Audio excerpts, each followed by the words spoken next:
Well, good morning, fellow project managers and guests. So welcome to our October edition of the PMI Western Idaho Chapter Lunch and Learn. It's with my great pleasure today to welcome David Wilson. David is a sales and operations planning manager with the JR Simplot company. A little bit about David. David has a great passion for professional development and project management, and that began when he worked as a graduate assistant for the AASCB Certified Executive MBA program at Boise State University. He gained great insights into how professionally develop working, busy individuals while providing a fun and engaging experience to do it. During his employment with Micron Technology, he earned his PMP certification, and with that new knowledge, he was able to stand up a PMO for Micron's HR department. After enjoying success with the operations department, after enjoying success with the HR PMO, Dave was asked to help stand up another PMO in the operations department, where he also managed large manufacturing projects and programs globally. Recently, Dave took a management position with the JR Simplot company, where he oversees sales and operations planning projects and programs and continues to be a strong advocate for professional development and collaboration in the project management community. Thank you, Dave, for joining us today. Glad to have you on board. For the audience, just note that during the presentation, there will be times where Dave will be asking questions or for feedback from the audience. On your right-hand side menu of your hop-in screen, under the session portion, there's a Q&A area. Questions, feedback, just type it into by clicking on that ask a question box, type it in there, and then I'll facilitate with Dave to give him the feedback as you have questions and feedback. So with that, Dave, welcome, and looking forward to hearing about strategies to rescue a failing project. All right, thanks for the introduction there, Brian. Very excited to get the opportunity to come speak and share a little bit of my experiences on how to rescue a failing project. Thank you. I made this deck fresh for this lunch and learn, so this hasn't been recycled. This is hot off the presses, and very excited to share it with you. But you guys are kind of my guinea pigs, so give me feedback. Let me know if it can be better, or I'm really kind of interested in hearing your thoughts in the chat. Just the agenda for today, I'm going to introduce myself a little bit more. That was a lovely introduction, but I'm going to try and suck you in a little bit and try and engage you, and hopefully, if you get to know me as a human being, you'll be encouraged to do that. And then I'd like to talk a little bit about, hey, what are some more common ways we discover a failing project, kind of tying it to maybe at different points in your project management career. I'll briefly kind of go through some of the PM knowledge areas, PM skills. We'll look at some case studies, and then we'll talk about some of the mindsets that I've found useful, and then we'll kind of break for Q&A. All right, so this is me as a human being. I don't really like talking much about myself, but I think it's kind of fun to see some of your speakers and kind of what kind of lives they live. So I was a walk-on linebacker at Boise State. I have an identical twin brother. He's one of the speakers for one of these lunch and learns, I think, last year. So we're kind of both in that project management career path. Love to go fishing. I'm recently married about a year and a half ago during COVID. So we had a big wedding planned and then just kind of eloped and kind of did our own thing. So, and then we have a lovely dog named Summer, who I got, and then the dog got me the girl. So my wife and I were set up on a blind date, took the dog, and she and I kind of fell in love ever since. So love to travel. Unfortunately, we haven't been doing a whole lot of traveling since the pandemic, but love country music concerts. Big football fan, Boise State, Pittsburgh Steelers. Then in my spare time, I love to volunteer with the Project Management Institute and some Rotary clubs in town. So anyway, that's a little bit about me as a human being. I'd like to kind of chart my career path with you. And kind of on one scale, I have kind of happiness and time. And so, as Brian mentioned, I started out at Boise State, had a pretty unique opportunity to be going and getting my traditional MBA at night but I was also a graduate assistant for the executive MBA, and they would bring in all these really great guest speakers, and they come in and talk about their companies and their challenges and kind of the case studies and things like that. So I felt like I had a really kind of unique and lucky opportunity to do both kind of the traditional, which I would say is about 80% book theory on business, but then it was 20% like how it works in the real world. And then kind of mirroring that on the executive MBA, I was able to kind of see 80% how it works in the real world, and then 20% kind of book theory. So really fortunate to have that. During that graduate assistantship, I was a intern at Micron for about a year. And I was doing what was called HR governance. And so we were doing workforce analytics, process improvements, project management, things like that. So it was kind of not your traditional HR internship. It was a little bit more business analyst kind of work.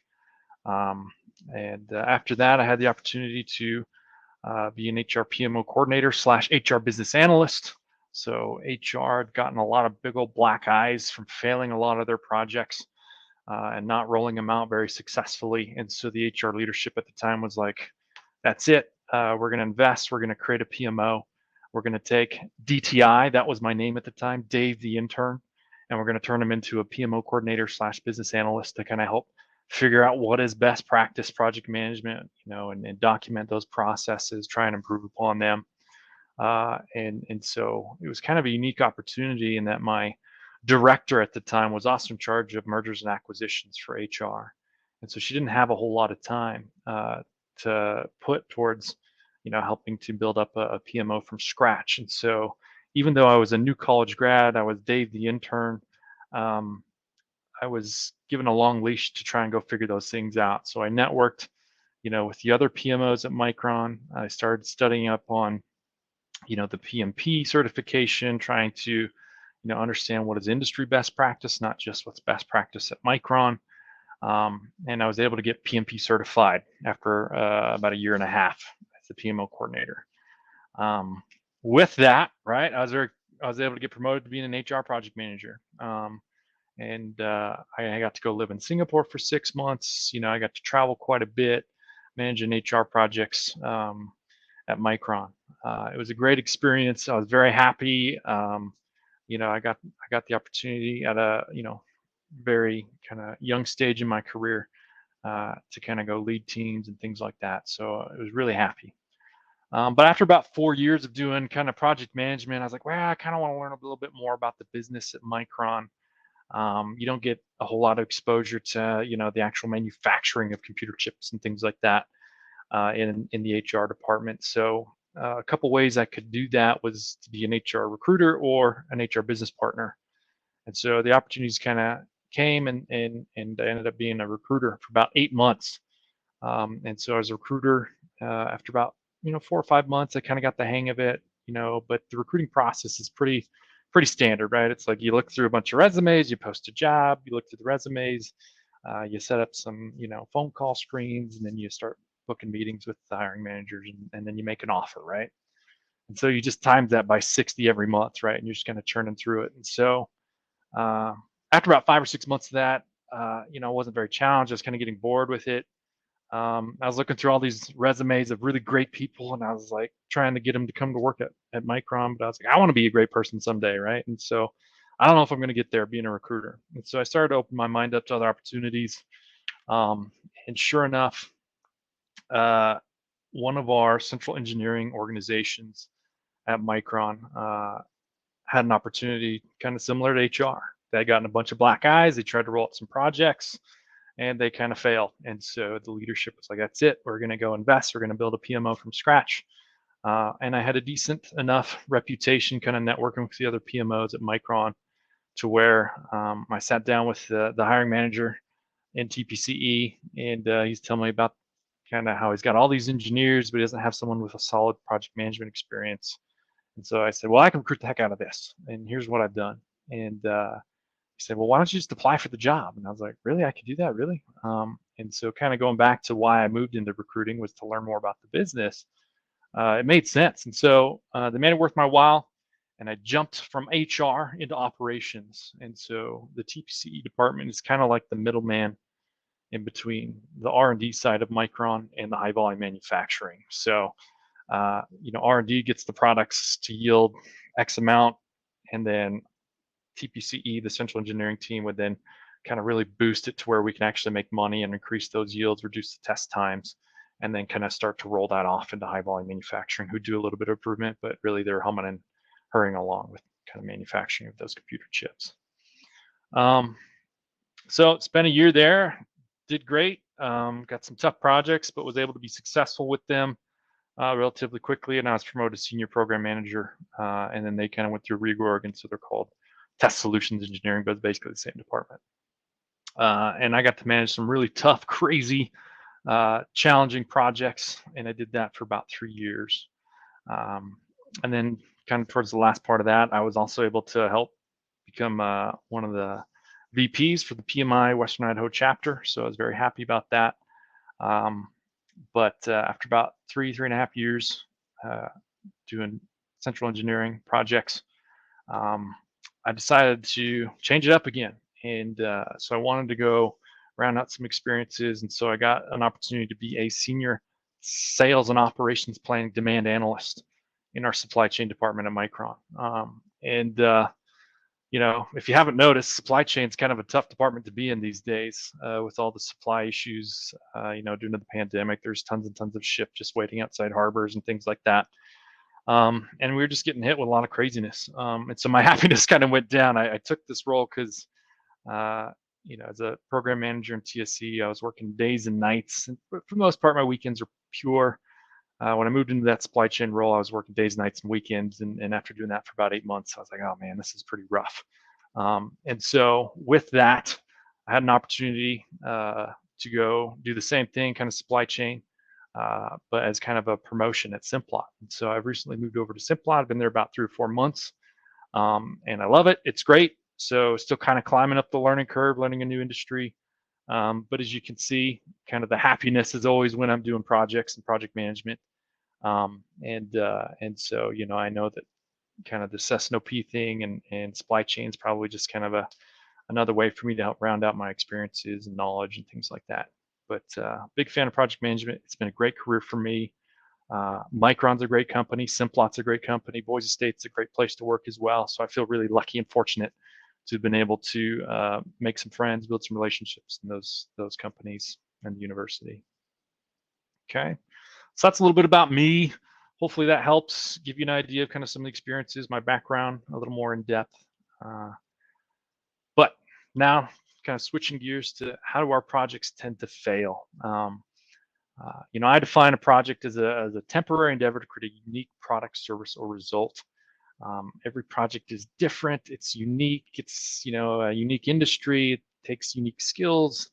And you have to come up with unique solutions to the situation, and kind of the list goes on and on. So I'm just curious to ping the audience, think about your projects that you've done and perhaps they failed or they got close to failing. How did that happen? I'd like to take a moment in the chat to see how some folks have seen some of their projects fail.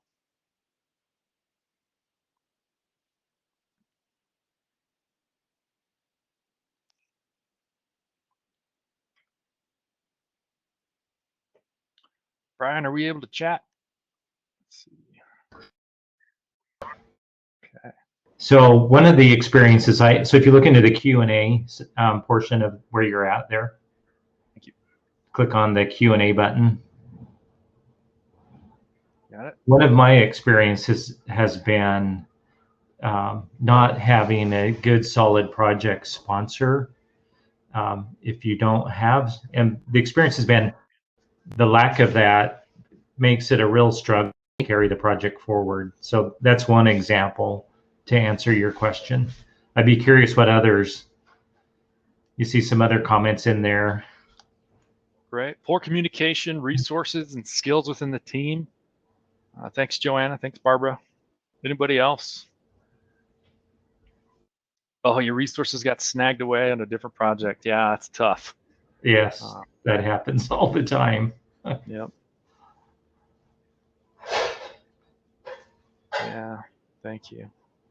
Yeah, failure to update project needs. So when I'm kind of doing some research, it's very easy to Google like how to save a failing project, and you may get a 10-step response. I'm like, okay, you do this, this, this, this, and you're going to turn your project around.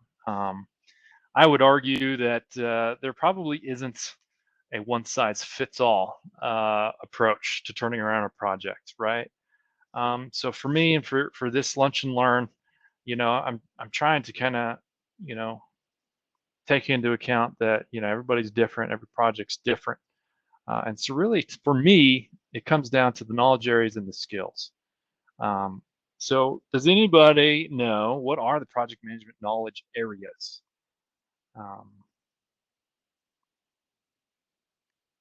Just start throwing them out there if you know what they are.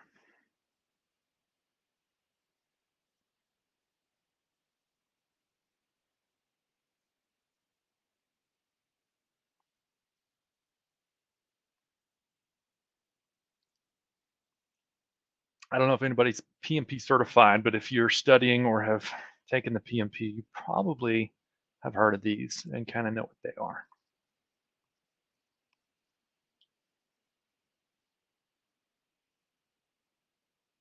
Scope, yep, that's one of them.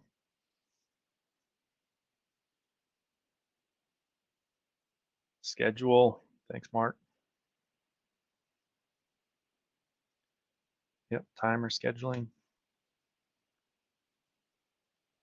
Resources, yep. Could be human resource, could be machines. Budget, cost. Very good. Sounds like you guys are on top of it. You kind of have a good idea. Has anybody not heard of these before? I wonder. If there are, then I'll kind of go into them. But if not, then I'll maybe skim over the top a bit. Risk management, yes. Quality. Yeah. All right. Yeah, maybe just a high level Okay. view would be good, Dave. No problem. All right. So what are the project management knowledge areas? Here they are, or at least this is what they were when I got my PMP, right? So stakeholder management, integration management, scope, time, cost, and quality management, right? The four legs of the stool there. HR management, communications management, risk, and procurement. So these are kind of all the knowledge areas that, if you're studying for your PMP or if you've gotten it, that they really try to drill into you with the PMBOK. And so as a young buck in my career, I was still Dave the intern, even after I wasn't an intern anymore, right? So, but I was able to kind of start studying for my PMP and really starting to learn the terminology and really starting to categorize all the things that, kind of help you know how to do your job as a project manager. And I was able to, even though I had no experience, I knew the terminology. I kind of knew through the books I read and the studies that I did how project management, what best practice looked like. And so even though I was really nervous, like the first time I pulled together a project team for a work breakdown structure session, right, or planning session, I was kind of like, oh, I just got to trust what I was taught how to do, right? And so being able to understand these really helped me very quickly accelerate through my project management career and get promoted. And so I'm very thankful for that, and I'm a firm believer in PMI and project management and advancing this profession. So does anybody have any questions on any of these that they want me to go into? Obviously scope, time, cost, quality, right? Those are kind of, if one goes down, the other three are affected basically, right? So if you want to shorten the time it takes to do the project, then the costs are probably higher because you need to double your people, right? To reduce the time by double. Things like that are kind of fun and kind of understanding how they all relate together as well. Brian, is there anybody in the chat wanting to go in depth on any of these? I don't see anything, Dave. Okay. All right. Well, we'll move on. We can come back if we need to. But there's also kind of this concept of project management skills. What are some of the skills that you guys think are good for a PM to have?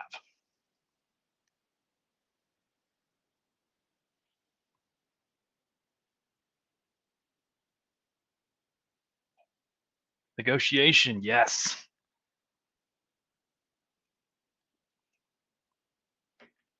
leadership, requirements gathering, listening skills, flexibility, clear comms. Yep.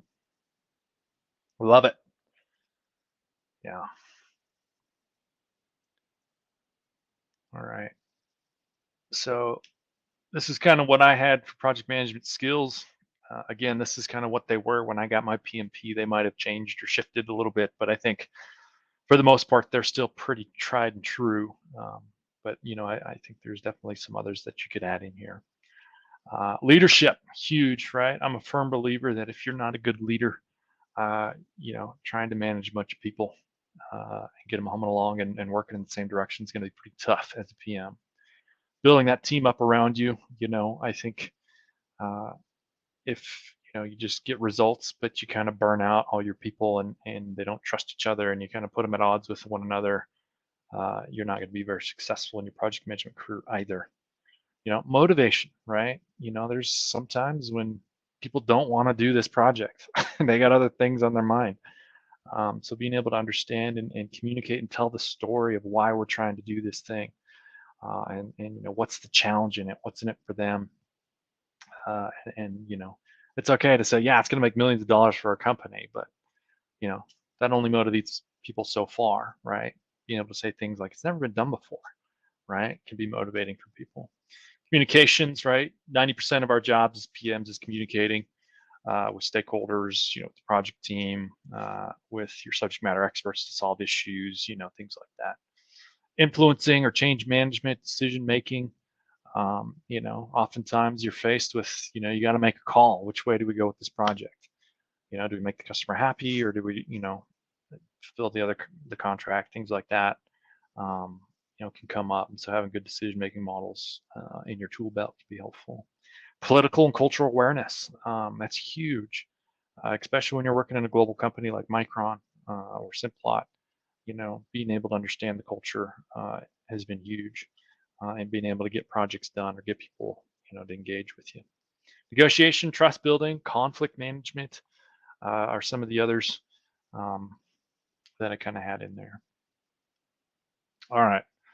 So now that we kind of know what are the knowledge areas, or we got a refresher on what are the knowledge areas and the skills, I'm going to throw a little case study at you guys, and you can kind of be thinking about, like, what are some of the key knowledge areas or skills that I would like pull out of my pocket to try and attack this situation. Okay. So this first one is a tricky time to do a time study.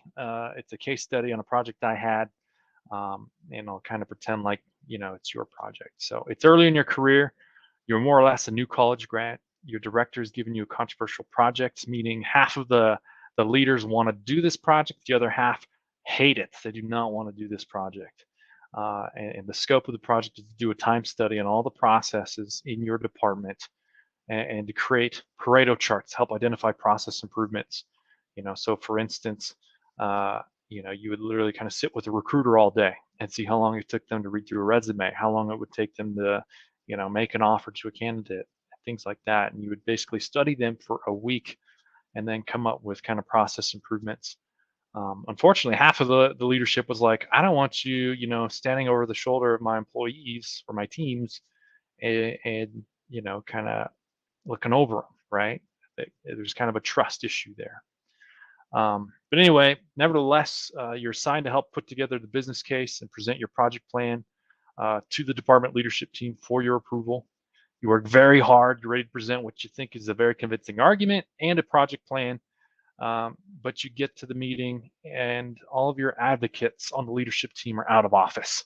So literally you're standing in a boardroom and everybody who hates your project and what feels like they hate you too, right, are there. And then better yet, you sent your slides to the administrator, who kind of put them in a group slide deck. But when she copy and pasted them, you lost all your formatting, all your pictures and everything, right? So you're totally like staggered, and you're trying to present and muddle through kind of what you think is a good presentation. And basically, at the end of it, the leadership team starts to bring up all these objections, all these reasons why we shouldn't do this project. And at the end of it, they decide to reject your project plan. You're devastated. You feel like the project's failed before it's even had a chance to start. But you know that this project will be good for your department, and you really don't want to let your director down.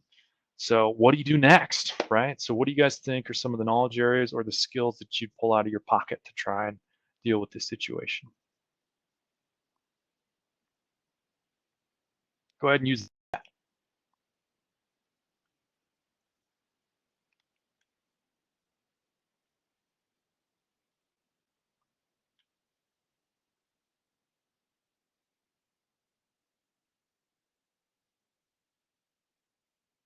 Come on, guys, don't be shy. What do you think? Stop, compose yourself, listen. Ask why the leaders are not supporting the process. Do they see another way? Do they see value for the end solution? Very good. Thank you, Joanna. Kenneth, contact stakeholders on what would make it successful. Conflict resolution, yeah, good ones. Anybody else?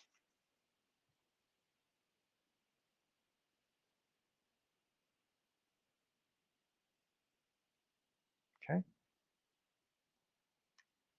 All right, so these are kind of the ones that I thought, stakeholder management, scope management, risk management, right? If I had known that, or if I had realized better at the time, half of everybody on the leadership team hates this project, right? Identifying that as a risk and creating a contingency plan. Kind of the scope management, right? I think in this case, the leadership team, they weren't ready to just take the whole pizza, right? And so we kind of ended up working to say, all right, well, would you be interested in doing a pilot, right? Which team in HR at the time was, struggling the most? It was recruiting. So let's do a pilot. And instead of doing it like a month, we're going to reduce it to just a week of time studying. We're not going to hold a stopwatch over people's shoulders, right? And so we kind of coaxed through some of that thing. But even though the experience in that boardroom wasn't pleasant, right? They kind of laid all their objections on the table for us to kind of go think about and to kind of readjust with. And so, they told us very upfront what their concerns were. They didn't want us to stress out their employees doing this time study.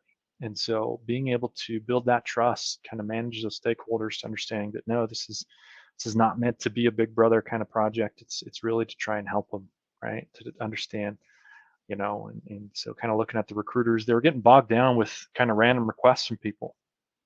And so anyway, those are kind of some of the things we worked through. Some of the skills that I think, I had to use was trust building, influencing change management, and again, being kind of politically and culturally aware of the situation. And so we were able to come back and say, all right, guys, I know you guys rejected this plan, but let's do a pilot. And if the pilot goes well, then we'll ask to be, for a secondary kind of approval. The pilot went well with recruiting. They got really good data. Nobody was stressed out. They actually kind of found it kind of helpful to see and kind of, use data to actually document. Yeah, they really are getting bogged down with all these random requests from hiring managers, things like that. And we were able to come up with process improvements to try and help them out, like blocking out their calendar for 3 or 4 hours a day so they could just focus on recruiting and sourcing and things like that. Okay. So hopefully you guys see where I'm going with this. Yeah, let's try another one. Really good points, Dave. I had found that, and I've learned over time that when starting a project, meeting with your sponsor and just sitting down and going through a stakeholder analysis, if you will, who's going to be a promoter of the project, who's going to be a detractor, what level of support are they at? So really, again, leveraging that sponsor to help get a feel for the landscape around the project. So thank you. This is good. Great. Yeah. Thanks for the feedback. Let's try another one. These are fun, right? I hope they're fun for you. And hopefully they're working your brain muscles to really try and think about, okay, what can I pull out to try and help? All right. So this is the second one, trying to keep promises you didn't make, a case study. Okay. So you're an experienced project manager. You're just hired to help build a brand new PMO for a department that's great at engineering, but not so great at project management. They wait about 3 days for you to onboard before asking you, hey, would you mind taking on just a softball type project? And even though you don't know anyone or how things really work in this department, you trust, okay, maybe it's an easy project. I'll show off some of my PM skills. I'll get my feet wet, and here we go. So you go through a sponsor intake meeting, and you discover actually it's a pretty complicated project, and it's been struggling for 8 months prior to your arrival. Um, Basically, you'll have to complete the insourcing of a subcontracted manufacturing line that you inherited from a recently acquired company. Oh, and by the way, the operations are in Asia, right? Which complicates things. So the testing of the machines that the subcon uses uh, doesn't speak the same language as the machines that your companies talk. So there's a lot of like engineering code, things like that. But basically, there's some serious engineering needed to integrate these subcontracted manufacturing lines into your company.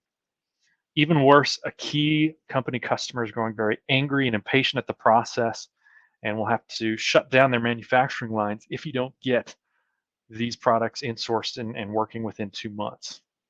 You don't know much, but you know enough to know that 2 months is not enough time. So what do you do next in this situation? Again, try and think about some of the knowledge areas that you would pull from, or some of the skills that you would use to try and turn this project around. Use the chat. What do we got?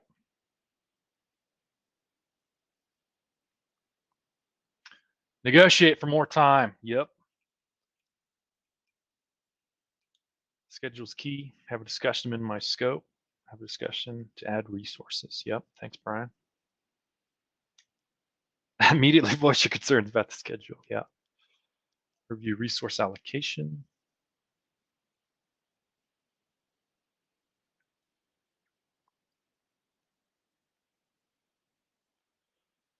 So the project's global, right? So there's operations in Asia.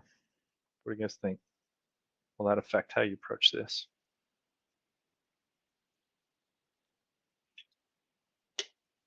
Keep the old system running. I see Cheyenne mentioned explore alternative solutions. Yep.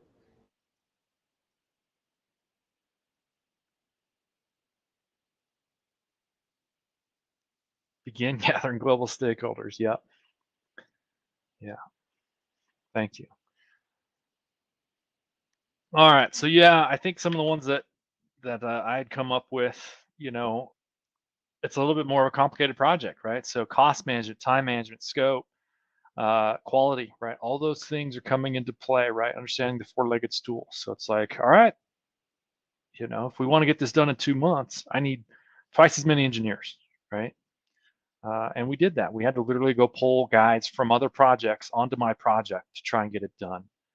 But also kind of, managing our stakeholders, the customers is one of them. Really, there was even times when the customer actually demanded, usually, our customers only deal with our salespeople, right? But the customer was so angry that they literally demanded to talk to me as the PM in operations. And they said, give me your project plan. I want to see your project plan. And so it was kind of a little bit of trust building with them. And so I was able to kind of go and be like, here's the communication plan, here's the risk log, right? Here's our contingencies for all this stuff, but oh, by the way, this is a situation. I mean, we have IT constraints, we have, these engineering challenges that are not easy. And unfortunately, we kind of got into a situation where the customer is so important that they were literally like demanding to be in our kind of engineering meetings where we're trying to come up with solutions. And so, engineers are the epitomal optimists. And so they'd say, throw out these ideas. Well, if we could do it this way, we could probably get it done in a couple of weeks or, 3 weeks. But we had no idea if that was, feasible or not, right? And so there was kind of like these communication things that were happening as well that kind of made it tough to meet those commitments. But over time, we were able to kind of, explain and communicate better with the customer and try and keep track and get this thing back on track. Do we do it in 2 months? Absolutely not. Ended up taking about 6 to 8 months. And yeah, you're right. We did prioritize kind of the main products and things like that. Negotiation, communication, trust building, leadership, right? A lot of the engineers were under a lot of pressure. And they had some very significant challenges, right? So you couldn't just come in there and beat them up and be like, what's wrong with you guys? You got to be quicker, you got to be quicker. really is more about, motivating them to keep going, to keep fighting, and getting them what they needed to solve some of those issues on the project. I probably should have put, cultural, political awareness, right? A lot of the operations were in Asia. So, travel was needed, right? A lot of times I've found in Asia, if you don't actually get your boots on the ground, they don't think it's a priority to focus on that project. So, there's things like that that kind of came into play in this one. Um, so again, I think, the point is I don't have a 10-step solution, one size fits all for failing projects, really. Hopefully your guys' mind should be thinking about the knowledge areas, the skills that you need to kind of get through it. All right, here's a third one. It's never been done before. We tried and failed at this for 10 years. By this time, you developed a pretty strong reputation as a skilled PM. You can handle pretty much everything they throw at you. So how about the impossible? Your company's been trying to develop a new manufacturing process that will generate an extra $40 to $50 million a year till the end of time, right? So it's a big deal. It'd be a really nice feather in your cap as a PM to go get this done. Nobody's been able to pull it off so far. Plenty of folks have tried and failed. The project team's already started work, but they don't have all the human resource expertise or skills that they need to get the job done. The department that has the kind of the subject matter expertise or the skills has just gone through a layoff of 30 people. So they're really like not open for business for you to go engage with them and to try and get the people that you need or the answers to the problems you're facing. In addition to that, your cross-functional teams are kind of working in their own silos. They're not talking very much to each other. The actual engineering to solve the manufacturing problems are very difficult. They could take multiple iterations to figure it out, and the VPs aren't happy with the slow progress being made. IT department is unable to engage. Right, they're busy on other projects, other priorities. This manufacturing line messes up all your master data and your supply chain planning systems. And your supply chain resources that are supposed to be helping you aren't taking responsibility for missed deadlines, and they're even straight up lying to you in certain situations. So what do you do, right? Any thoughts?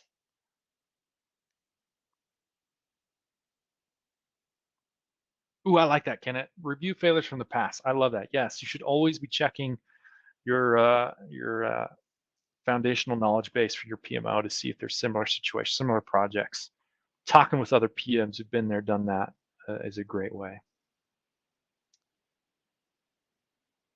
Start with a happy hour for each department. I don't know. I think it could be good. I don't know if that means actually going and getting drinks, but yeah, I definitely prefer to build good relationships, over a good beverage, whether it's coffee or something else. But sometimes that's tough when you're working globally in Asia. But when you do get an opportunity to go travel, always make sure you take your folks out to dinner and level them up a bit. I think it's a good one. Talk with VPs about prior experiences. I think the fact that people have been trying and failing for 10 years, there's a lot of learning lessons to be made there, right? So talking with some of the PMs who tried it and failed and figuring out why it failed can help you in this situation. All right, any other thoughts in the chat? An icebreaker to get to know the team? Yep. Build relationships in problem areas? Yep.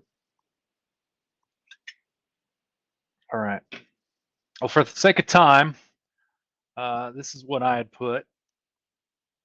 Pretty much everything, right? You're going to have to bust out all of your knowledge areas and all of your skills to try and get this project done.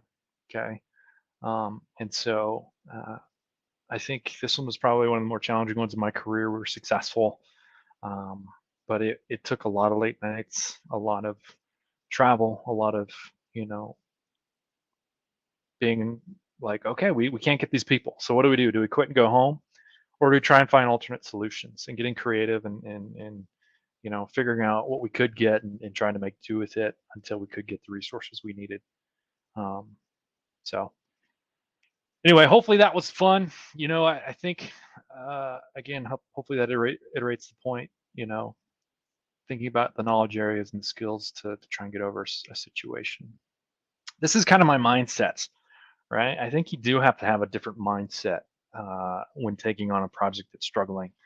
And so I wish I could say I'm this really great leadership or management philosopher. I'm not, but I do like to read books about it. And so one of the best books I've ever read is It's Your Ship by Captain Abershoff.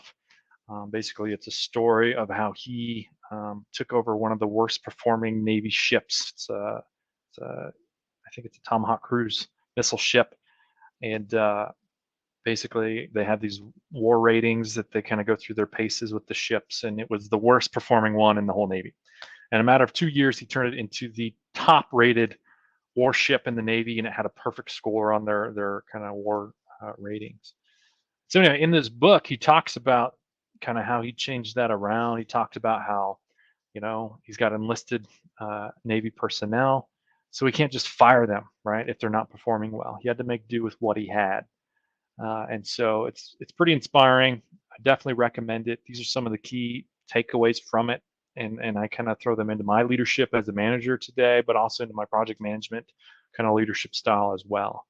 But he's got kind of a playbook, and so he's a firm believer in taking command, not just you, but your team as well. So empowering them to solve some of their own problems, right? Ask for what they need to get the job done. He's a firm believer in leading by example. Never forget your effect on people. If you come into the meeting and you're in a terrible mood, right? Everybody else is likely going to get that vibe and not be having a great day either, right? Listening aggressively, communicate the purpose and meaning behind everything you do, right? Oftentimes as a PM, you're going to be asking folks to do things that they don't want to do, or to make time to do it, right? Or to maybe work that late night or that weekend to try and get this done. It's very hard to get people to do that if you don't understand the purpose of the meaning behind it. And if you're not a good storyteller, right, to be able to tell it in a convincing way. Creating a climate of trust, right, giving second chances. Don't be afraid to delegate. I think one of the crazy things that I remember, working at Micron is, as a PM, I was, kind of in charge of giving updates to the executives, and I loved it when I got to go present when things were going well. But one of the engineers came to me and was like, "Hey, that's really cool you get to present, but like, kind of sucks, as an engineer, we don't really get opportunities to brag about all the good work we're doing." And I was like, "Oh my gosh, you're right. I need to start giving you guys some visibility and opportunities to, get some face time with the executives and things like that." So I think that helps create a climate of trust. I'm always looking for results, not necessarily kudos. I'm a firm believer in taking calculated risks. If a rule doesn't make sense, break it carefully. I'll always take a chance on a promising team member. I'm always greedy when trying to assemble my project management team. I want 18 players, but I'll definitely take a chance on a less experienced person who's hungry, right? Versus getting, an experienced person who, doesn't really care necessarily, right? And I always bet on people who think for themselves. I always try to go above standard procedure. I think excellence is doing ordinary things in an extraordinary way. I'm a firm believer in building the people up around you, so I always try to think about, when this project's done, did people have fun while they were doing it? Did they learn something? Did they get more experience? Did they get opportunities to grow, right? So trying to think about those things will help establish yourself as a good PM, and all those 18 players will want to come work for you on the next project, right? So being cognizant of that, right? You don't want to just burn through your people as you're working through your projects. You want to build them up. You want to make sure that they're getting something good out of it. Generate unity, treating everyone with respect, dignity, and fairness, and then obviously, a big one for me is improving your people's quality of life, right? So a lot of times I would do crazy gifts, things like that at the end of a project, just love them up, send recommendation letters, or, give, recognition emails and things like that to folks, and recommending that folks get, awards here and there for their heroic efforts, right? Which was definitely the case as a PM. So hopefully that helps you as well. I think these are some of the mindsets that I try to use, and I think they come in handy, especially when trying to turn our project around. All right. So this one, basically, I just kind of try to think about, hey, the mastery of the skills and the knowledge areas and kind of the experience required, and kind of this is your project management career length and greatness. So you're all here today, right? You just went through a PMI lunch and learn. So hopefully you got a little bit more into the skills and the knowledge, and maybe a little bit of case studies to help give you some real life examples of how some of these things kind of materialize in real life. If you haven't already, I'd recommend you get your PMP certification. That'll increase your knowledge and your skills. And then as you start to get into a little bit further along in your career, right, be challenged, get nailed to the cross like I did, right, a couple times, but don't give up, right? Use your skills, use your knowledge, use the mindsets to find some victory along the way. And then as you kind of progress, one of the best things I ever did was I asked my boss, I want all the difficult projects given to me. I want to be greedy. I want to take on and really make an impact. And if you have that conversation one-on-one with your boss, chances are you're going to start getting some really tough projects. And even though, it's going to be brutal and you might have to get your teeth kicked in a little bit, climbing up learning curves or trying to climb up org charts up and down to figure out who has the subject matter expertise you need to go solve a problem. At the end of it, you're going to be a lot better off. And then hopefully, you'll continue to be hungry to learn and to keep, expanding your knowledge, your skills in the project management space. And then eventually one day you can do the impossible, right? So that's kind of, what I hope you guys get out of this. Hopefully it gets you on a right trajectory to where you'll be where you want to be as a PM. Honorable mention, there is a thing called the Cynefin framework. I'm not going to go into it today because I think we're out of time, but it's a good decision-making model. It talks about kind of, hey, is your situation disorder? Is it simple, complicated, complex, or chaotic? And it's got some strategies on, hey, should you use waterfall project management or agile project management? Should you just make a decision and evaluate what happens? Or should you kind of, use best practice or emerging practice or figure out kind of some of those things? So you can YouTube the Cynefin framework. I use that quite a bit sometimes when I get hit with a big issue or problem. Questions and answers. So that's all I had for today. I hope you guys got something out of it. I'll open it up for questions now.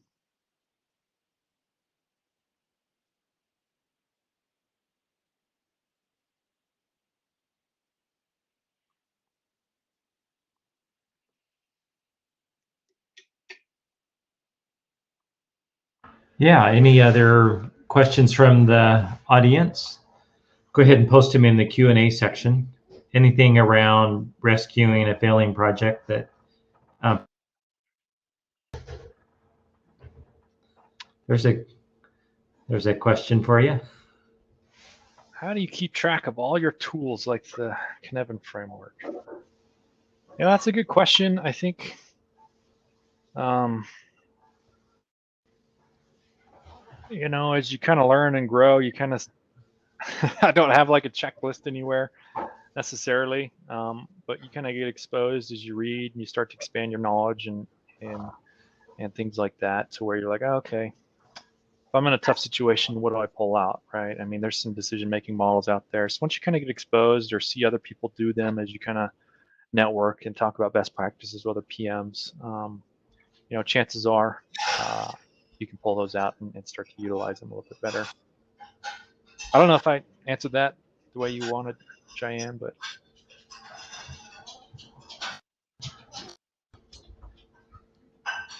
besides the Cynefin framework, what are your top tools, resources for project managing? Smartsheet, Microsoft Project, etc. So at Micron, I was using an MS Project. That wasn't the only project management tool used at Micron. There's several out there. I was pretty good at MS Project, and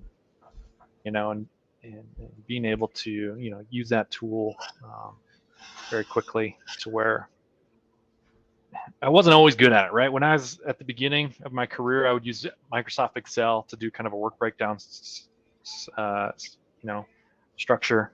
And then, I'd tell everybody to go on break for like 30, 40 minutes, and I would try and put it all into MS Project because I was nervous to see people, have me put in the right code, like, start this line with this line, all that stuff. So Eventually, I got good enough at it to where I could literally, very quickly, start typing in kind of all that stuff directly in an MS project. So, as you start to learn new project management tools, obviously, Excel's a great one-size-fits-all for some of that planning and work breakdown structuring and all that good stuff. But sometimes your company may have a project site where you'll store documents, things like that. Yeah. But really, it's just kind of up to your company, your project team, what they want to have for a project management tool.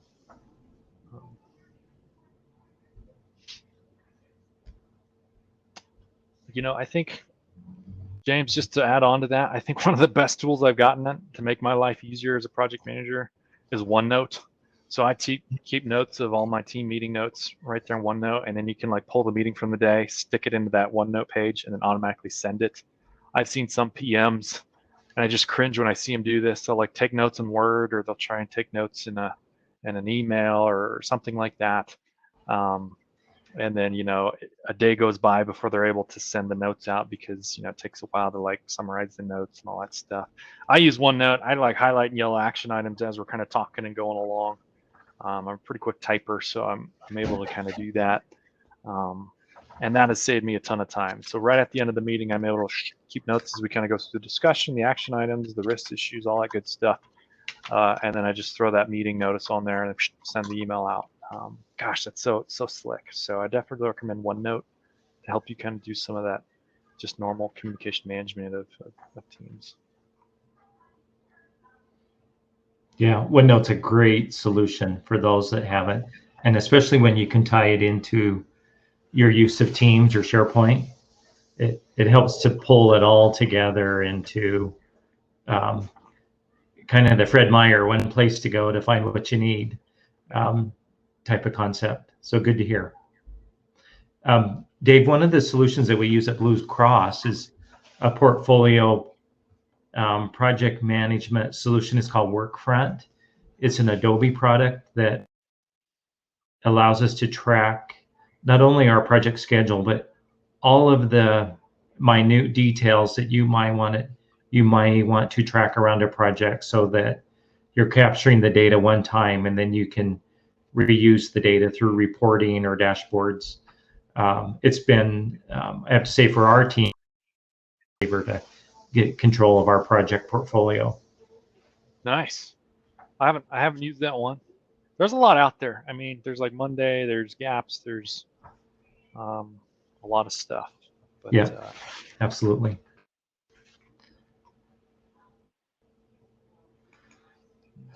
All right. Well, if no other questions for Dave, then I want to Dave, I want to thank you for your time today.